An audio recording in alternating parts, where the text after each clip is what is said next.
Oui, un entrepreneur qui veut vendre son entreprise ou quelqu'un qui a eu par exemple des actions Apple ou des actions LVMH depuis très très longtemps avec une forte plus-value latente et qui aurait un projet industriel ou un projet de réinvestissement ou plusieurs économiques, au lieu de vendre ses titres et de passer par la case impôt en payant la flat tax Macron de 30% plus l'éventuelle contribution sur le revenu de 34%, donc s'il a 1 million de plus-value, il ne lui restera que 600 000 à peu près à réinvestir, il a le choix de se créer une holding.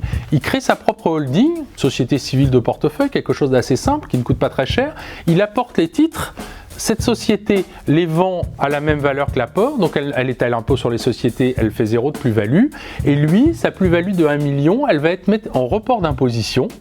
Mais pour cela, pour avoir ce système de report d'imposition ad vitam aeternam tant que je ne vends pas ma holding, je suis obligé que ma holding réinvestisse dans l'économie réelle 60% de ce qu'elle a reçu dans les 2 ans.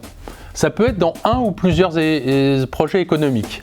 Donc c'est quelque chose sur le papier qui est très séduisant, mais que je conseille personnellement qu'à mes clients après les avoir longuement interrogés sur leur projet, puisque 2 ans ça passe très très vite. Quand on décide et qu'on n'a jamais été entrepreneur, c'est très très compliqué de trouver des projets et des choses qui soient satisfaisantes. Même si la loi a évolué et que maintenant cette technique dite de l'apport-cession, on peut aussi réinvestir dans certains fonds d'investissement spécialisés dans les jeunes pousses, les entreprises innovantes et ce genre de choses, mais ce sont des investissements extrêmement risqués. Donc, il faut vraiment faire ça que quand on a la fibre entrepreneuriale. Mais si on a des projets, vraiment la technique de l'apport-cession, c'est trop dommage de passer par la case plus-value pour n'avoir que 60% de ses gains à investir, alors que là, en apportant une holding, je réinvestis 60%, mais j'ai aussi les 40% qui peuvent rester en liquidité ou pour faire de l'immobilier ou d'autres investissements. Donc, tout entrepreneur ou toute personne ayant de fortes plus-values latentes doit se poser la question de l'apport-cession.